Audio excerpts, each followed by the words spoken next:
लातूर प्रादेशिक परिवहन अधिकारी यांच्याकडून लोकसभा निवडणुकीच्या पार्श्वभूमीवर वाहनांची तपासणी करण्यात येत असून कारवाई करण्यात येते।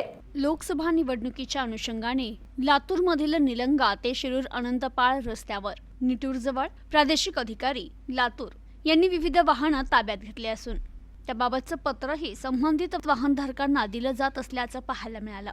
लातूर लोकसभा मतदारसंघ मोठा असून प्रत्येक मतदान केंद्रावर मतदानाच्या दिवशी मतदान अधिकारी आणि कर्मचारी व मतदानाचे साहित्य घेऊन जाण्यासाठी शासकीय गाड्यांची कमतरता असल्याने जिल्हाधिकारी तथा निवडणूक निर्णय अधिकारी यांच्या आदेशानुसार प्रादेशिक परिवहन अधिकारी हे संपूर्ण जिल्हा पिंजून काढत जागोजागी रस्त्यावर तळ ठोकून रस्त्यांनी जाणाऱ्या खासगी वाहनांना ताब्यात घेण्याचं काम सुरू आहे। याबाबतचं रीतसर पत्र खासगी वाहनांना देण्याचा सपाटा सुरू असून त्याचाच एक भाग म्हणून निलंगा ते शिरूर अनंतपाळ जाणाऱ्या रस्त्यावर परिवहन अधिकारी तथा मोटर वाहन निरीक्षक शीतल गोसावी आणि चालक उमेश दुरांडे हे तळ ठोकून येथून जाणाऱ्या वाहनांची चौकशी करत वाहन ताब्यात घेण्याचं काम करतात।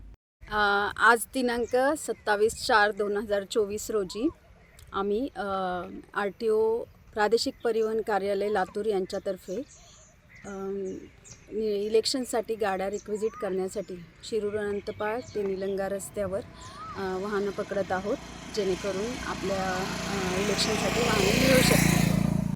प्रतिनिधी असलम शेख, न्यूज टुडे 24, लातूर।